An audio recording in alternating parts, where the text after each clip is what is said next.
and welcome back, beautiful people. My name is Leslie and I am student nurse Leslie. I talk about everything from nursing school to study tips to working in the ER. Today I'm going to talk to you guys about how to make an NCLEX study plan.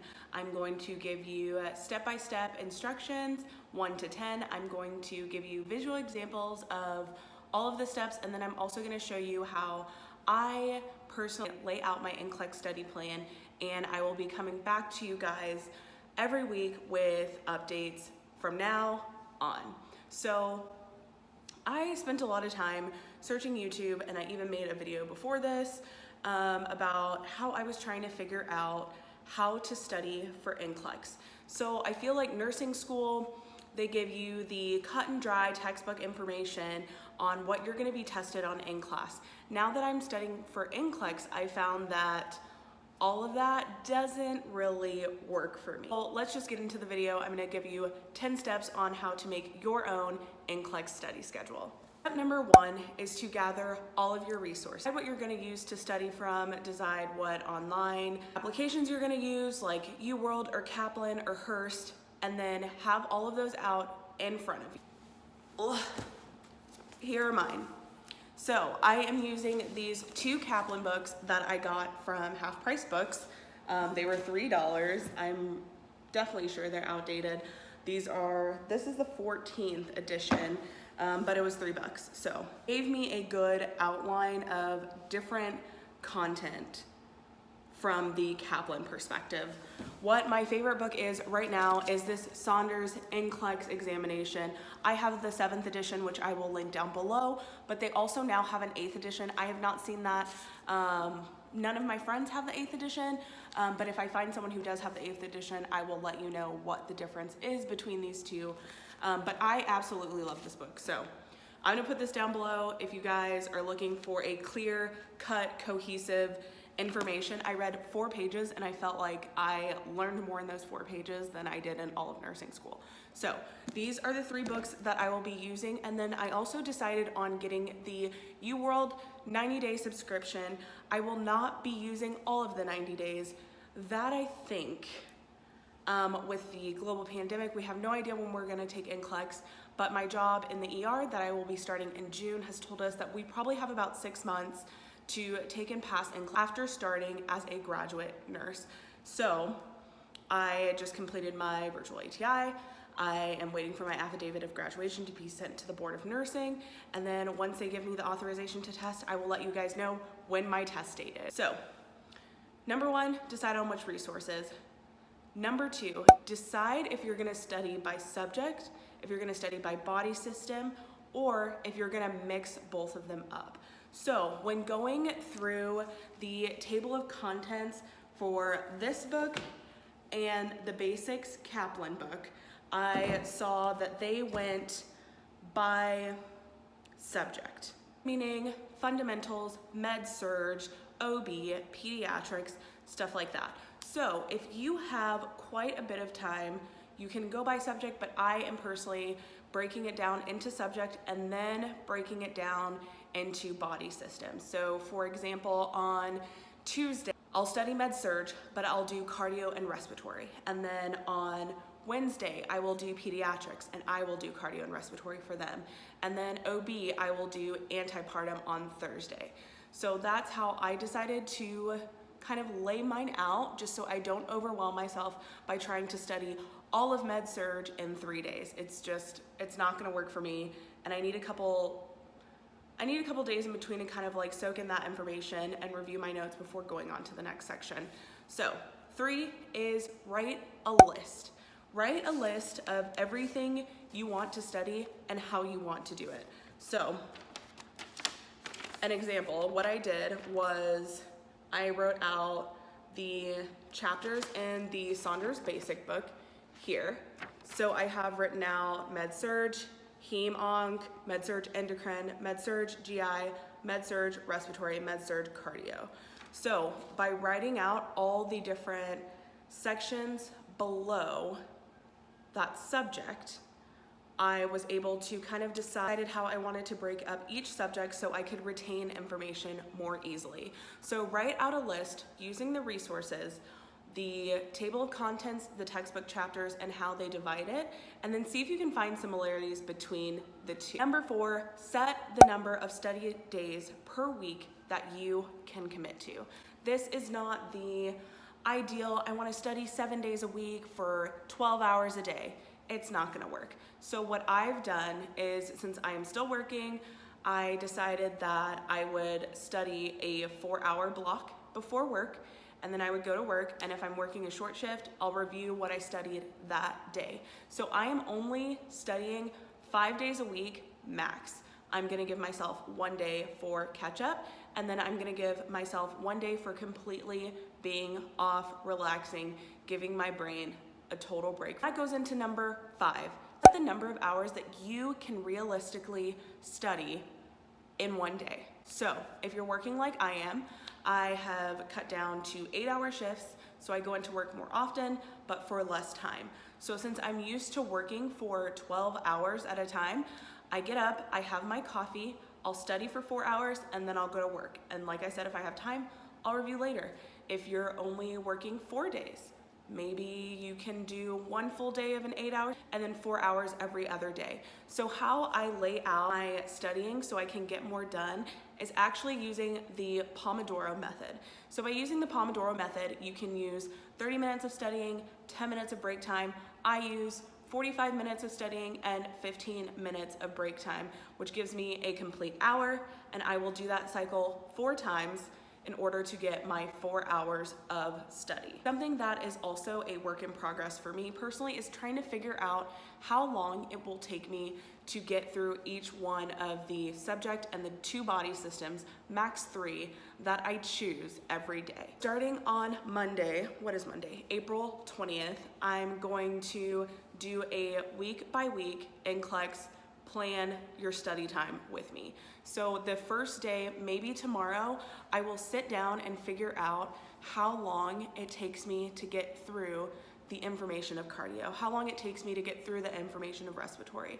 And I will go from there to see how I should set up my study blocks in order to get through all the information that I want to get through, or maybe break cardio and respiratory down into 2 different days since they are such big topics. This is gonna be a trial and error for you. If I set a goal of getting med surg, cardio and respiratory done today, and it takes me 4 hours, which is my entire study block, to get through half of cardio, then it's gonna be you're gonna have to use, boom, the nursing process. Go back, reassess, plan, and then go from there. Next is to decide which topics are going to take you the most time. For me personally, it's gonna be peds for sure. OB, when I was taking my NREMT the first time, I failed the OB section. OB has always been hard for me,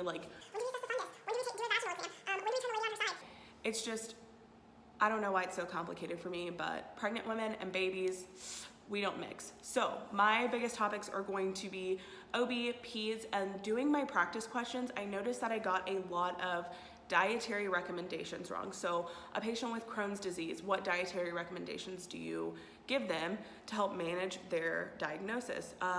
Someone with diverticulitis, someone with cystic fibrosis, what are you gonna recommend for them? So dietary needs are something that I really also wanna focus on outside of the subject and specific diagnosis. So I'm gonna take a look into those 3 things. I'll put little stars by things that I'm not completely comfortable with.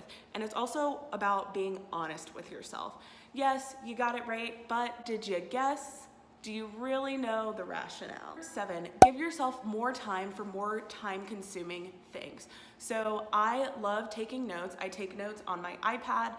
I have a side hustle. That is my Etsy shop. It is in the works and struggling. But taking notes, I'm a perfectionist when it comes to taking my notes. So it takes me a very long time to take notes because I want everything to be perfect. Or it could take you a very long time to read out of the textbook and then gather which information that you really need to know and things you really need to focus on, like key topics. So if you're a little bit of a slower reader, which I can definitely be at sometimes too, maybe it takes you 4 hours to get through an entire chapter in the Saunders book. And let me just show you. Medications for the integumentary system alone is 9 pages. For me, medications I like to really read in depth about. So those 9 pages may take me 45 minutes as compared to another chapter on nursing interventions for an MI may take me 10 minutes to completely read. So as you're going through back to reevaluating, figuring out what takes you the most time and keeping note of that so you can adjust your study plan accordingly. So if I have a goal of completing peds cardiac disorders and peds respiratory disorder, I find out it took me, 45 minutes to read an entire chapter about peds. I'm gonna go back and maybe change my study plan to only doing peds cardio. It took me 45 minutes, which is my focus block, to completely read that. So it's all about trial and error. Remember to give yourself grace. Number 8, if you're using paper, if you're using your iPad, I use GoodNotes. If you're using Excel, pick a color for each one of your resources. So like my Saunders NCLEX review, if I'm doing 2 chapters in those will be pink. My Kaplan Basics, that will be light blue. My Kaplan RN course book, that will be dark blue. And then finally, my UWorld, I will make that a bright color, like bright orange maybe. So pick different colors for your resources, just because I'm a visual person and marking things off of my study list according to which resource I got through will also be helpful for determining your progression through that book. Lay that out, and I'll insert a picture of my GoodNotes study calendar for April. That was kind of a flop. Didn't work for me because I was still trying to complete VATI. So I have my virtual ATI in one color, I have my UWorld in another color, I have the Saunders book in one color, and I didn't even add in the Kaplan at this point. I couldn't figure out how to supplement the Saunders book with the Kaplan book without reading repetitive information. So I'm gonna still keep working on that and I will let you guys know. But if you're a visual person, if you have a wall calendar, if you have a piece of paper, it's super helpful to color code things so you can see your progression through the entire outline. That being said, I am going to make a video. I got a lot of questions on my Instagram, not only about how I made my study schedule, but also about how I make my study schedule on my iPad. I use GoodNotes. And then also I think I'm gonna do one on Excel just for those who don't have an iPad or have an iPad and don't use GoodNotes. Why not use a free resource? And then also old school, pen and pencil. I personally, before I go into GoodNotes, I will make it out on a piece of paper, just like a blank piece of paper like I did here. And then I will go in and pick those things to put in my calendar day by day.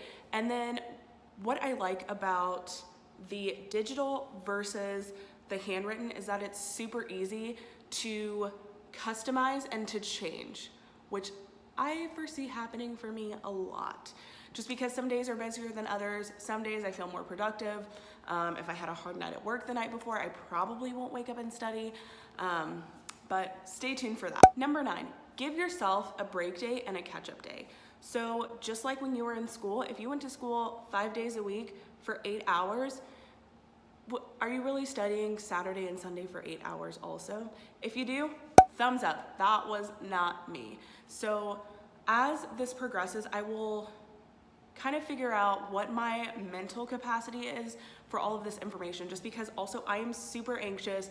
I'm really nervous. Not having any idea of when I can test is kind of driving me up a wall. So I foresee mental health breaks in the near future. So make sure you plan out those days. What I'm also gonna do, especially with the digital version, like I said, you can change and customize that so easily, or if you're using pen and paper, you can erase it, no big deal. But I also plan on making a column of things that I didn't get to that day, especially with the first week, not really knowing how long it's gonna take me to do everything. Having a backup column and continuing with my original plan will help me realize how I need to add time or take away time each day. 10, be realistic. If you are taking your NCLEX in a week, it's probably best that you focus on all study questions. Getting through an entire book, retaining the information unless you're studying for like 14 hours a day is highly unlikely. If you're 2 weeks out, maybe you can take a bunch of practice questions and then go back on focus what you're missing. 3 weeks, 4 weeks, that's when you have more time to kind of read, take practice questions, and then reevaluate.